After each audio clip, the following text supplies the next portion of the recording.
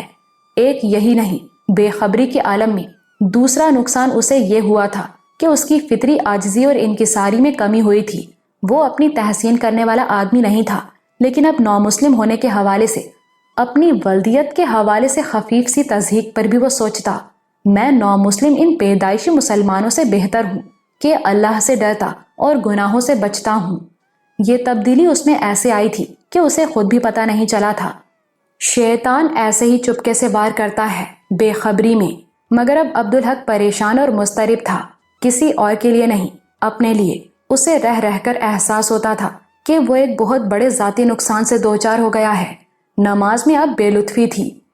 وہ پہلے کسی حضوری اور ارتکاز نہیں تھا جس میں وہ واضح طور پر یہ محسوس کرتا تھا کہ وہ اللہ کے روبرو کھڑا ہے اور اللہ پاک اسے دیکھ رہے ہیں، اور نماز میں وہ جو کچھ پڑھ رہا ہوتا اس کا مفہوم بھی اس کے ذہن میں ہوتا۔ اکثر اس پر گریا طاری ہو جاتا، آنکھوں سے آنسو بہہ رہے ہوتے۔ وہ کیفیت اسے بہت اچھی لگتی تھی، مگر اب وہ اس کیفیت سے محروم ہو گیا تھا۔ تلاوت قرآن کا بھی یہی حال تھا۔ پہلے وہ تو لفظوں سے آگے اللہ کی تسبیح کو، اس کی بشارت کو، آیت میں چھپے حکیمانہ حکمتوں کو سمجھ رہا ہوتا تھا، مگر اب وہ بات نہیں رہی تھی۔ اب تو لفظوں سے آگے اسے کچھ دکھائی ہی نہیں دیتا تھا، اور لفظ بھی محض لفظ تھے، اور اس کی وجہ تھی نوربانو۔ یہ سب کچھ اس رات نوربانو کے اظہار محبت سے شروع ہوا تھا۔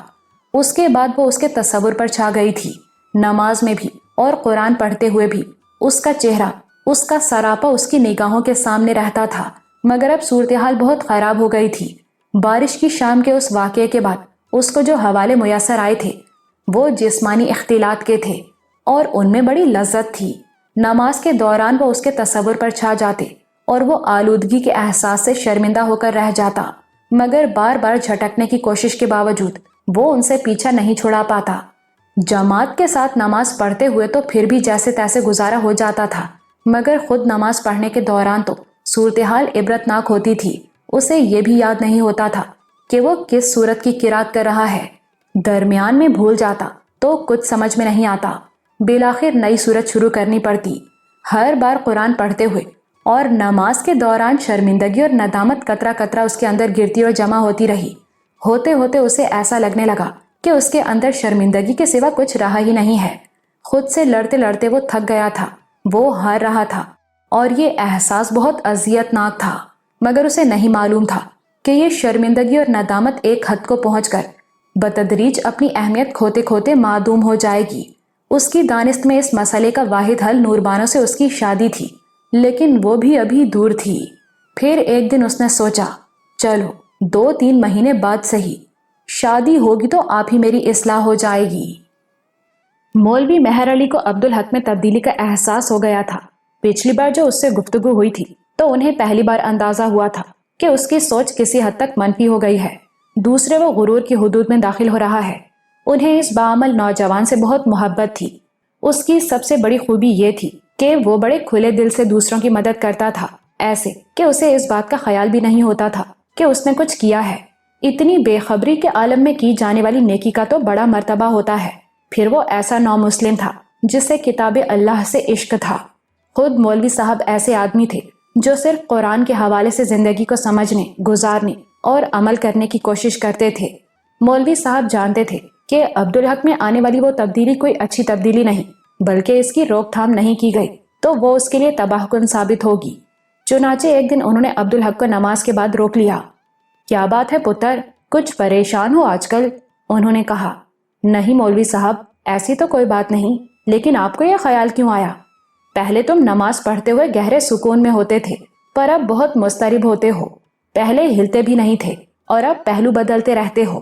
عبدالحق کو تشویش ہوئی، جو کچھ اس پر گزر رہی ہے وہ دوسروں کو بھی نظر آ رہی ہے۔ تاہم اس نے سوچی سمجھی بے پرواہی سے کہا، ایسی کوئی خاص بات نہیں مولوی صاحب، بس آج کل نماز میں ارتکاز نہیں ہوتا۔ مولوی صاحب نے اسے بہت غور سے دیکھا۔ وہ اسے عام سی بات قرار دے رہا تھا، لیکن اس کا لہجہ چغلی کھا رہا تھا کہ اس کے لیے وہ بہت خاص بات ہے اور وہ اس پر پریشان بھی ہے۔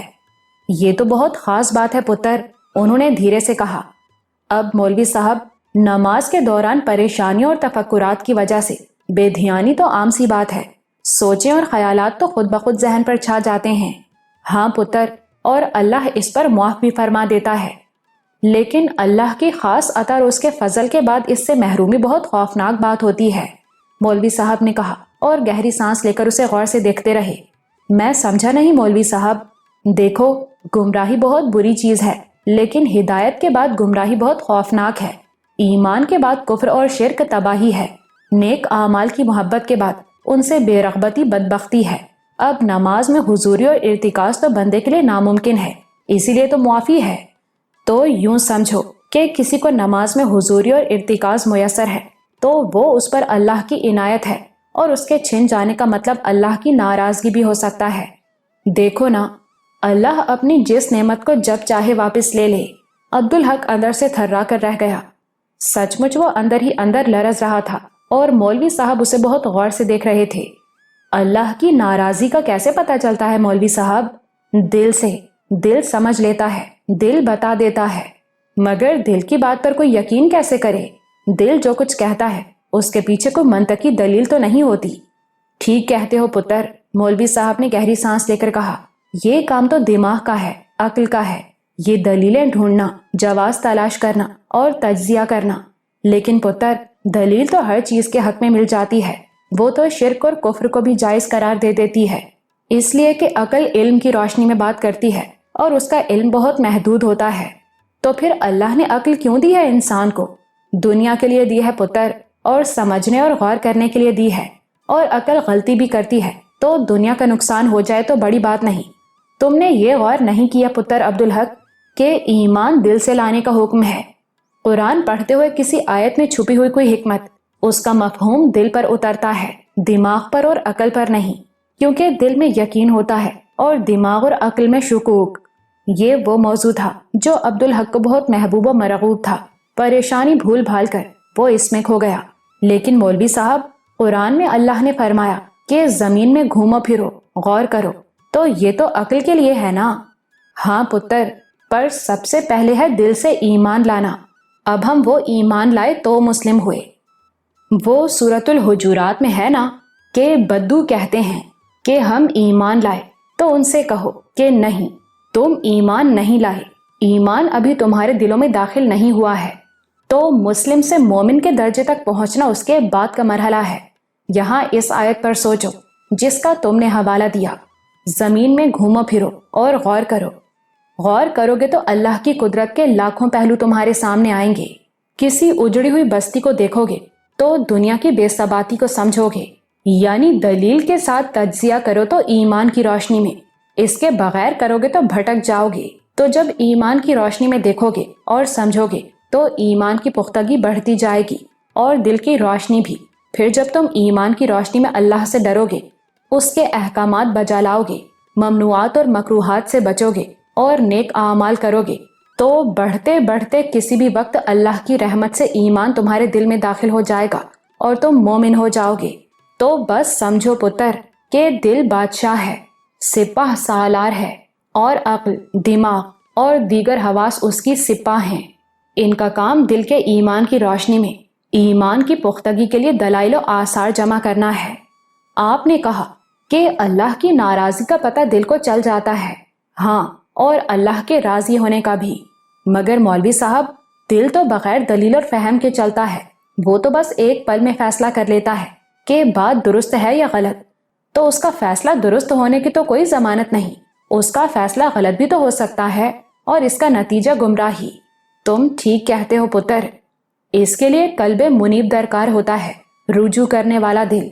اس دن آپ نے کہا تھا کہ ہدایت ان لوگوں کے لیے ہے جو رجوع کرنے والے ہوں۔ عبدالحق کو پچھلی گفتگو یاد آئی۔ ہاں پتر، یہ مرحلے ہیں۔ بنیادی چیز یہ یقین ہے کہ اللہ موجود ہے۔ یقین میں نے اس لیے کہا کہ ایمان آگے کا مرحلہ ہے، اور اللہ کے وجود کا یقین کسی ایسے شخص کو بھی مل سکتا ہے جو کافروں اور مشرکوں میں پیدا ہوا ہو۔ عبدالحق تھرا کر رہ گیا۔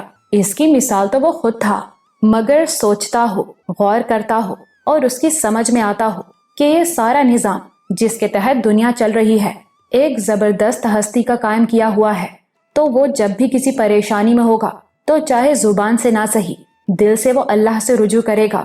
یہ ہدایت کا آغاز ہے۔ دل میں روشنی میں پہلی کرن کا اترنا ہے اور ہدایت مرحلہ وار ہوتی ہے۔ سوچو نا، حروف کی شناخت کے مرحلے میں موجود بچے کو تم کتاب تو نہیں پڑھوا سکتے، پہلے وہ حروف جوڑنا سیکھے گا اور پھر لفظ پڑھنا۔ ہاں، کسی پر اللہ کی خاص رحمت ہو تو وہ اور بات ہے۔ عبدالحق کو ایسا لگ رہا تھا کہ مولوی صاحب اس کی کہانی سنا رہے ہیں۔ وہ اسی طرح سوچا کرتا تھا اور مہان ہستی کا قائل ہوا تھا۔ نور بانو اس کے لیے اتنی زیادہ محترم اسی حوالے سے تھی کہ نہ وہ اس کی آواز سن کر اس پر فدا ہوتا، نہ اسے عربی سیکھنے کا خیال آتا، اور وہ عربی نہ سیکھتا تو اس رات وہ آیات اس کی سمجھ میں کیسے آتی جو اس کا ہاتھ تھام کر اسے ایمان کی طرف لے گئی تھی۔ تو پتر، رجوع کرنے والا بغیر یقین کے تو رجوع نہیں کرے گا، پھر اللہ کی رحمت سے رجوع کرنے کے نتیجے میں وہ ایمان تک پہنچے گا اور سلسلہ جاری رہے گا، تو ایمان میں اس کے درجات بڑھتے جائیں گے، روشنی بڑھتی جائے گی، یہاں تک کہ دل پوری طرح روشن ہو جائے گا۔ یہ قلب منیب ہے، وہ دل جو صرف اللہ کی اطاعت کر کے قیامت کے روز اس کے دیدار کا امیدوار ہوتا ہے۔ اس دل کا اللہ سے رابطہ ہوتا ہے اور وہ اس کے راضی اور ناراض ہونے سے ہر پل باخبر رہتا ہے۔ دل آدمی کے وجود میں اللہ کی نشریات وصول کرنے والا ریڈیو ہے۔ اب ہمیں یہ بتا دیا گیا کہ گناہوں کے نتیجے میں دل پر ایک سیاہ نقطہ نمودار ہوتا ہے، اور آدمی مسلسل گناہ کرتا رہے تو وہ نقطہ پھیلتے پھیلتے پورے دل پر محیط ہو جاتا ہے، پھر اس دل پر مہر لگ جاتی ہے، اس تک صحیح بات بھی نہیں پہنچتی الا یہ کہ اللہ چاہے۔ بات عبدالحق کی سمجھ میں آ گئی تھی، لیکن وہ اسے زیادہ بہتر طور پر سمجھنا چاہتا تھا۔ پتہ کیسے چلتا ہے مولوی صاحب؟ آپ اگر مجھ سے ناراض ہوں تو چاہے زبان سے کچھ نہ کہیں، آپ کے چہرے سے اظہار ہو جائے گا، لیکن اللہ تو نظر نہیں آتا، وہ ہم سے کلام تو نہیں کرتا۔ دیکھو پتر عبدالحق، میں تو طالب علم ہوں، بس اپنا تجربہ تمہیں بتا سکتا ہوں۔ مولوی صاحب نے گہری سانس لے کر کہا، اللہ نے ہمارے وجود میں، ہمارے باطن میں بھی نشانیاں رکھی ہوئی ہیں۔ میرا تجربہ ہے کہ آنسو اللہ کی رضا کا مظہر ہوتے ہیں، خواہ وہ خوشی کے ہوں، شکر کے ہوں، ندامت کے ہوں یا بے سبب ہوں۔ گریہ مجھے بتاتا ہے کہ میرا رب مجھ سے راضی ہے۔ یہ میں کسی دنیاوی، جسمانی یا قلبی تکلیف اور اذیت کی بات نہیں کر رہا ہوں۔ نماز پڑھتے ہوئے خوش قسمتی سے کبھی کبھی ایسا ہوتا ہے، یہ بھی عبدالحق کے تجربے میں تھا، مگر وہ یہ نہیں جانتا تھا کہ یہ اللہ کے بندے سے خوش ہونے کی دلیل ہے، اور اب تو وہ اس سے تقریباً محروم ہی ہو گیا تھا اور اس کی کمی محسوس کر رہا تھا۔ اور ناراضی کا کیسے پتہ چلتا ہے؟ اس نے پوچھا۔ وہ ناراض ہوتا ہے تو بندہ گریہ سے محروم ہو جاتا ہے، مولوی صاحب نے سادگی سے کہا۔ عبدالحق لرز کر رہ گیا، تو کیا اللہ اس سے ناراض ہے؟ اللہ آپ سے اپنی رضا کا اظہار فرماتا ہے تو دل نرم ہو جاتا ہے جیسے پگھل رہا ہو، اور آپ بے اختیار رونے لگتے ہیں، اور وہ ناراضی ظاہر فرمائے تو دل سخت ہو جاتا ہے، آدمی غصے اور جھنجھلاہٹ میں مبتلا ہو جاتا ہے، جو شیطانی اوصاف ہیں۔ نماز میں قرات کرتے ہوئے میں کوئی آیت بھول جاؤں جو مجھے پکی یاد تھی تو مجھے ندامت ہوتی ہے، بے بسی کے احساس سے آنکھوں میں آنسو آ جاتے ہیں۔ میں اس سے پچھلی آیت کو بار بار دہراتا ہوں، اللہ خوش ہوتا ہے اور مجھے وہ آیت یاد آ جاتی ہے، دل کو سکون ہو جاتا ہے۔ اور کبھی اسی صورتحال میں ایسا ہوتا ہے کہ مجھے اپنے بھولنے پر غصہ آتا ہے، جھنجھلاہٹ ہوتی ہے، مجھے وہ آیت بار بار کوشش کرنے پر بھی یاد نہیں آتی، تنگ آ کر میں کوئی دوسری صورت پڑھ لیتا ہوں، مگر مجھے لگتا ہے کہ اللہ مجھ سے ناراض ہے۔ لیکن پکی یاد ہوئی آیت آدمی بھول کیسے جاتا ہے؟ عبدالحق نے سوال کیا۔ پہلے یہ سوچو کہ پورا قرآن آدمی کو یاد کیسے ہو جاتا ہے؟ وہ تو اللہ کی رحمت اور عنایت ہوتی ہے مولوی صاحب۔ میں پھر کہوں گا پتر کہ میں عالم نہیں، معمولی سا طالب علم ہوں، مجھے تو بھولنا بھی اللہ کی رحمت لگتی ہے۔ وہ کیسے مولوی صاحب؟ دیکھو، میں حافظ قرآن ہوں، آدمی کسی خوبی پر مغرور بھی تو ہو سکتا ہے، تو اللہ مجھے چھوٹی سی ایک آیت بھلا دیتا ہے تاکہ میں سوچوں کہ جو ملا ہے وہ اس کا فضل ہے، ورنہ میری تو ایک چھوٹی سی آیت یاد کرنے کی بھی بساط نہیں۔ تو یہ اللہ کی رحمت ہے نا کہ وہ مجھے غرور کی حد سے کھینچ کر عاجزی کے دائرے میں لے آتا ہے۔ ذرا سوچو پتر کہ تراویح پڑھانے والے کے پیچھے کئی کئی حافظ کیوں ہوتے ہیں؟ اسی لیے کہ یہ کوئی دعویٰ نہیں کر سکتا کہ وہ حافظ ہے اور قرآن پڑھنے میں بھول نہیں سکتا۔ ذرا قلب منیب کی وضاحت بھی کر دیجئے۔ وہ تو بہت منور، بہت روشن دل ہوتا ہے۔ میرے خیال میں اس کا سب سے بڑا وصف یہ ہے کہ وہ جنگل کے سب سے کمزور جانور کی طرح چوکنا ہوتا ہے جسے کوئی بھی جانور نقصان پہنچا سکتا ہے۔ دماغ اس کا تابع ہوتا ہے، وہ معمولی سی آہٹ پر بھی چوکس ہو جاتا ہے، پتے کی سرسراہٹ پر بھی بھڑک اٹھتا ہے۔ یہ وہ دل ہے کہ کوئی اس کی تعریف خلوص سے بھی کرے تو وہ اس پر خوش ہونے کے بجائے الحمدللہ کہہ کر اس تعریف کو اسی کی طرف بھیج دیتا ہے جس کے لیے ہر تعریف ہے۔ وہ ہر خیال، ہر سوچ کی طرف سے چوکس رہتا ہے کہ ان میں سے کوئی شیطان کی طرف بھی ہو سکتا ہے۔ اس کی چوکسی کا الٹ لفظ ہے غفلت۔ تم غفلت کو معمولی لفظ نہ سمجھنا پتر۔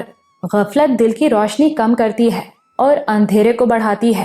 غافل دل کو شیطان کسی بھی وقت گمراہ کر دیتا ہے، اور یاد رکھو شیطان سب سے زیادہ روشن دلوں کی طاق میں رہتا ہے۔ تو پتر، دل روشن ہو تو اللہ کی ناراضی کا فوراً ہی پتہ چل جاتا ہے، اور بندہ فوراً ہی نادم ہو کر اللہ سے رجوع کرتا ہے، توبہ کرتا ہے۔ یہ ہے قلب منیب۔ سورہ قاف میں اللہ فرماتا ہے، جو ڈرتا رہا رحمان سے بن دیکھے اور آیا ہے دل گرویدہ کے لیے، تو یہ ہے قلب منیب۔ عبدالحق سوچ رہا تھا اس سے بے خبر کہ مولوی صاحب اسے بہت غور سے دیکھ رہے ہیں۔ عبدالحق پتر، اب تم شادی کر لو، مولوی صاحب نے اچانک کہا۔ عبدالحق بری طرح چونکا، اس نے نظریں اٹھائیں مگر گھبرا کر فوراً ہی جھکا لی۔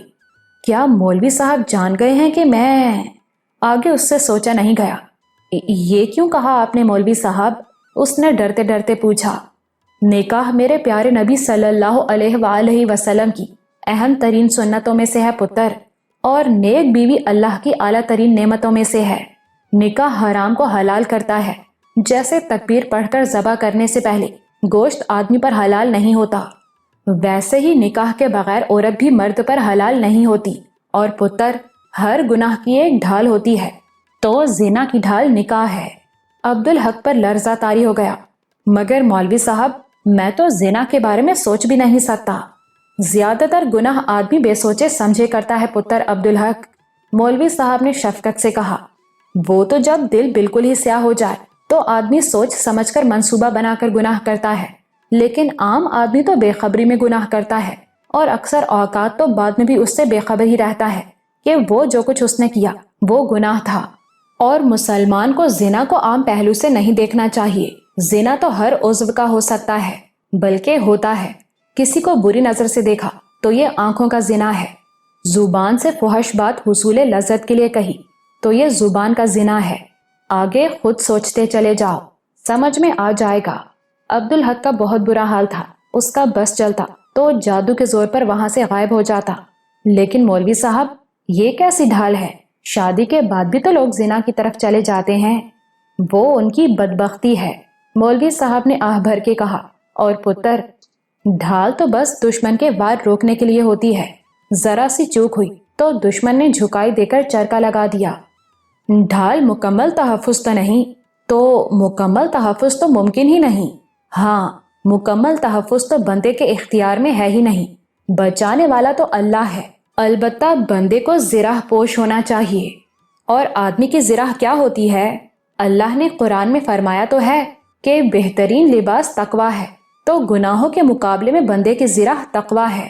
اللہ سے ہر پل ڈرنا، اور اس ڈر سے چوکنا رہنا کہ بے اختیار بھی گناہ سرزد نہ ہو، اور اس زرہ پر بھی چرکا لگ جائے تو اس کے لیے توبہ کا رفو ہے۔ جس کے جسم پر تقویٰ کا لباس ہوگا، گناہ سرزد ہونے پر اس کا دکھ بھی تو بہت شدید ہوگا۔ کیسے گڑ گڑائے گا وہ، کیسے روئے گا؟ سچے دل سے۔ سچی توبہ ضرور قبول ہوتی ہے، اور توبہ قبول ہوگی تو جسم پر، روح پر چرکے کا نشان بھی نہیں رہے گا، اور وہ ذرہ بھی پہلے جیسی بے داغ ہو جائے گی۔ لیکن تقویٰ اختیار کرنا تو بہت مشکل کام ہے مولوی صاحب۔ مشکل نہیں، بندے کے لیے تو ناممکن ہے۔ تقویٰ کے لیے بندے کو اللہ کی ذات پر اور اس کی اپنی بتائی ہوئی صفات پر کامل ایمان ہونا چاہیے۔ تو یہ ایمان تو ہر مسلمان کے پاس ہوتا ہے، عبدالحق نے کہا۔ مولوی صاحب نے پھر ایک گہری سانس لی۔ یہ وہی بات ہے جس کے لیے میں نے سورۃ الحجرات کی آیت مبارکہ کا حوالہ دیا تھا۔ ہم عام لوگوں نے مان لیا، لیکن مان لینا یقین کا سب سے نچلا درجہ ہے۔ کبھی آدمی یوں ہی بغیر یقین کے بھی تو کوئی بات مان لیتا ہے، وہ یقین بھی نہیں ہوتا، کام یقین سے بھی نہیں چلتا۔ یہاں تو ایمان چاہیے، ایمان۔ یقین دل میں داخل ہو اور رچ بس جائے تو ایمان کی حد شروع ہوتی ہے۔ پھر بندہ جیسے جیسے اللہ کو خوش کرتا ہے، تو اللہ اس کے ایمان کے درجات بلند فرماتا رہتا ہے۔ اب پتر، ہم مانتے ہیں نا کہ اللہ سمیع ہے۔ کیا بولتے وقت ہمیں ہمیشہ یہ خیال رہتا ہے کہ اللہ سن رہا ہے؟ ہم اسے بصیر مانتے ہیں، لیکن یہ خیال کبھی نہیں آتا کہ وہ ہمیں ہر پل دیکھ رہا ہے۔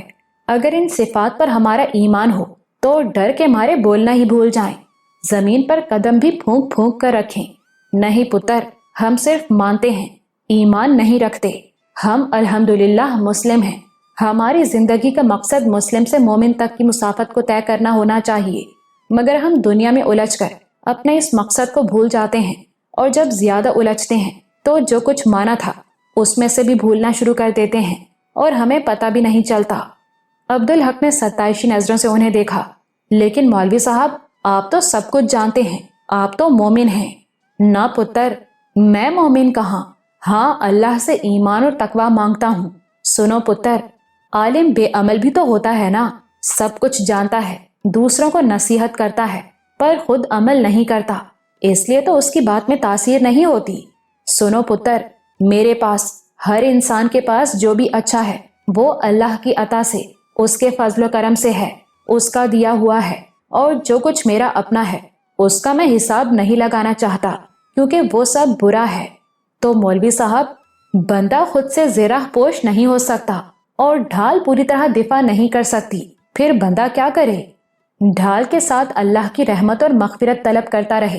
میری بات سنو پتر، جن کے دلوں پر مہر لگ گئی ہو ان کی اور بات ہے، پر عام بندہ جو بھی گناہ کرتا ہے وہ غیر فطری نہیں ہوتا، سارا فساد نفس کا ہے، اور نفس ابتدا میں جو کچھ بھی مانگتا ہے وہ فطری ہوتا ہے۔ ان ممنوع چیزوں میں نفس کے لیے کشش اللہ نے رکھی ہے، تو ڈھال کے ساتھ یہ ضروری ہے کہ بندہ اپنے نفس کو پچھاڑ کر رکھے۔ لیکن کہتے ہیں کہ نفس بہت طاقتور ہوتا ہے۔ شروع میں بندہ نفس سے طاقتور ہوتا ہے، مگر وہ تقاضے کرتا رہتا ہے، ہر پل تقاضے، اور بندہ اس کی معمولی سے طلب بھی پوری کر دے تو اس کی طاقت بہت بڑھتی ہے، اور تقاضوں پر تقاضے پورے کرتے چلے جاؤ تو نفس آقا بن جائے گا اور تم غلام۔ نفس کو ہوس ہوتی ہے، وہ سیر کبھی نہیں ہوتا۔ بیوی مل جائے تو اس سے سیر ہو جاتا ہے، اور غیر عورت کا تقاضا کرتا ہے۔ دولت مل جائے تو مزید دولت، وہ ہر وقت حل میں مزید کی تکرار کرتا ہے۔ اور دیکھو، سورہ قاف میں اللہ نے فرمایا ہے کہ دوزخ بھی پوچھنے پر یہی کہے گی، حل من مزید۔ کہنے کا مطلب یہ کہ نفس کو بھوکا رکھنا ضروری ہے، اسی سے یہ کمزوری میں مبتلا ہو سکتا ہے، اور وہ تمہیں پوری طرح زیر کر لے تو پھر غیر فطری اور غیر انسانی تقاضے بھی کرنے لگتا ہے، اور بندہ اس کے سامنے عاجز اور مجبور ہو جاتا ہے۔ نجات تو تقوی میں ہے مولوی صاحب، اور آپ فرماتے ہیں کہ بندہ تقوی کو نہیں پہنچ سکتا۔ عبدالحق نے بے بسی سے کہا، تو پھر بندہ کیا کرے کہ اللہ اسے تقوی عطا فرمائے؟ اللہ سے کچھ بھی حاصل کرنے کے لیے بندے کے پاس ایک ہی راستہ ہوتا ہے، یہ کہ وہ اللہ سے رجوع کرنے والا بنے۔ اللہ نے فرمایا ہے کہ ہدایت ان کے لیے ہے جو اللہ سے رجوع کرتے ہیں، اور سورۃ الفتح میں اللہ فرماتا ہے، اور وہ لوگ جنہوں نے ہدایت پائی مزید عطا فرماتا ہے اللہ ان کو ہدایت، اور عطا فرماتا ہے انہیں ان کے حصے کا تقوی۔ تو بندہ تسلسل کے ساتھ اپنے رب سے رجوع کرتا رہے گا تو ہدایت بڑھتی رہے گی، اور ہدایت کی نسبت سے انہیں تقوی میں بھی حصہ ملتا رہے گا۔ تو پتر عبدالحق، بندے کی تو عافیت اس میں ہے کہ اللہ سے رجوع کرتا رہے، نیکی میں بھی اور گناہوں کے بعد بھی۔ اب عبدالحق اپنی طرف سے فکر مند تھا، اور وہ صورتحال کو جاننا اور سمجھنا چاہتا تھا، مگر وہ جھجک رہا تھا۔ تو مولوی صاحب، اللہ نے کچھ عورتیں تو ہر شخص پر حرام کر دی ہیں۔ ہاں، رشتوں کے حوالے سے، جیسے ماں، بہن، خالہ، پھوپھی، سگی بھتیجی، سگی بھانجی۔ پھر وہ عورتیں جو باپ کے نکاح میں رہیں حرام ہیں، اب رہیں نامحرم عورتیں تو ان کے حلال ہونے کی واحد صورت نکاح ہے۔ عبدالحق متذبذب تھا، جھجک رہا تھا۔ مولوی صاحب نے اس کی کیفیت بھانپ لی۔ علمی گفتگو میں کبھی نہ شرمایا کرو پتر، بندہ بات نہیں کرے گا تو جانے گا کیسے؟ وہ بولے۔ لیکن ہاں، گناہ کے بارے میں کبھی کسی کو مت بتاؤ، خواہ شرمندگی اور ندامت کے زیر اثر بتا رہے ہو۔ اللہ ستار ہے، بندوں کا پردہ رکھتا ہے، اس نے کسی کا باطن کسی پر نہیں کھولا، اور وہ معاف کرنے والا ہے، بڑے سے بڑا گناہ معاف کر دیتا ہے۔ بندے کا عمل بس اس کے اور اللہ کے درمیان رہنا چاہیے۔ وہ تو نیکی کی تشہیر بھی پسند نہیں کرتا۔ سب سے اجر والی نیکی تو اس کے ہاں وہ ہے جس کا علم صرف نیکی کرنے والے کو ہو، یا اسے جس کے ساتھ نیکی کی گئی، اور وہ تو ہے ہی علیم و خبیر۔ تو وہ یہ کبھی پسند نہیں کرے گا کہ بندہ گناہ کی تشہیر کرے، گناہ پر گواہ بنائے۔ یہ بڑائی نہیں، برائی ہے۔ انہوں نے ایک لمحے کو توقف کیا۔ مجھے لگتا ہے تم مجھ سے کچھ پوچھنا چاہتے ہو۔ جی مولوی صاحب، میں یہ سوچتا ہوں کہ نسبت طے پانے کے بعد کا وقت بہت نازک ہوتا ہے۔ عبدالحق نے کہا۔ اس کی سمجھ میں نہیں آ رہا تھا کہ بات کیسے کرے، لیکن بات کرنا بھی ضروری تھا۔ اب کسی لڑکی کی منگنی ہو گئی کسی سے، اور دونوں کا ایک دوسرے کے گھر آنا جانا بھی ہے، دونوں ایک دوسرے سے محبت بھی کرتے ہیں، تو مولوی صاحب ان کے درمیان کشش تو ہوگی۔ اب اگر کسی دن وہ بہک جائیں لیکن زنا کے مرتکب ہونے سے بہرحال بچ جائیں تو کیا وہ گناہگار ہوں گے؟ بالکل ہوں گے پتر۔ میں نے کہا نا کہ زنا تو ہر عضو کا ہوتا ہے۔ جو عورت جب تک آپ کے لیے حرام ہے تو آپ کے تمام اعضاء پر حرام ہے، البتہ درجوں کا فرق ہوتا ہے، اور اللہ غفور الرحیم ہے۔ لیکن ایسا ہے کہ ان دونوں کے کچھ عرصے کے بعد شادی ہونی ہے، اور ہو بھی جاتی ہے۔ سنو عبدالحق پتر، اللہ بہت بخشنے والا ہے۔ ہماری بے شمار چھوٹی چھوٹی خطائیں تو وہ ہر پل ایسے معاف کرتا رہتا ہے کہ ہمیں علم بھی نہیں ہوتا۔ لیکن شریعت تو اپنی جگہ ہے۔ جو جس وقت حرام ہے اس وقت حرام ہے، بعد میں جب حلال ہوگا تو حلال ہوگا۔ لیکن میں پھر کہوں گا کہ اللہ غفور الرحیم ہے اور بندے پر توبہ لازم ہے۔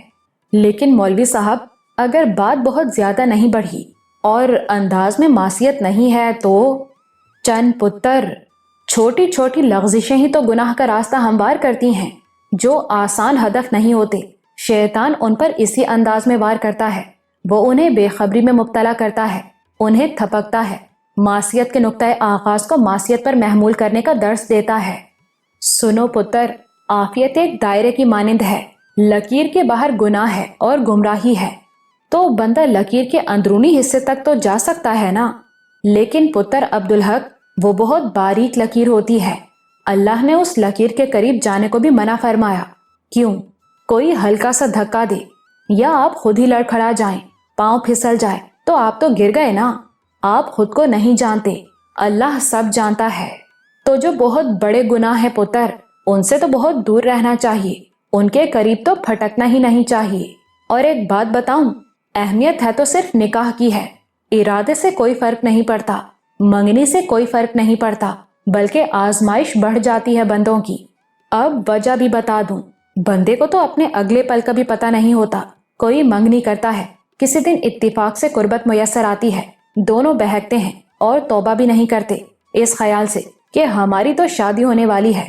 اب ان میں سے کوئی ایک خدا نخواستہ مر جائے تو کتنا بڑا نقصان ہوا۔ مرنے والا توبہ کے بغیر ہی چلا گیا نا۔ عبدالحق اندر ہی اندر بری طرح لرز رہا تھا۔ اس سے بھی خطرناک بات، اگر وہ منگنی ہی ٹوٹ جائے اور دونوں کی شادی کہیں اور ہو جائے تو خیانت کا جرم اپنی جگہ، ضمیر پر تو دونوں کے ہمیشہ بوجھ رہے گا۔ ایسے میں زندگی اچھی تو نہیں گزر سکتی۔ تو پتر، بندے کو اپنے اگلے پل کا پتہ نہیں ہوتا، وہ کوئی چیز پیشگی کیسے وصول کر سکتا ہے؟ اور پتر یاد رکھو، اللہ جس بندے پر مہربان ہو وہ اسے بڑے بڑے گناہوں سے بچاتا رہتا ہے۔ وہ کیسے مولوی صاحب؟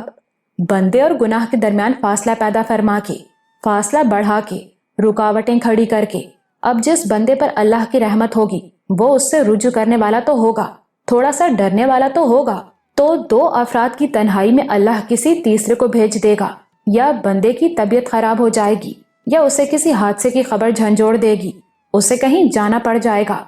وہ سب کچھ کرنے والا ہے، اس کے پاس اتنے طریقے ہیں کہ اس کی نعمتوں کی طرح ان کا شمار بھی ممکن نہیں۔ مولوی صاحب چونکے۔ تم نے مجھے اصل بات بھلا دی پتر۔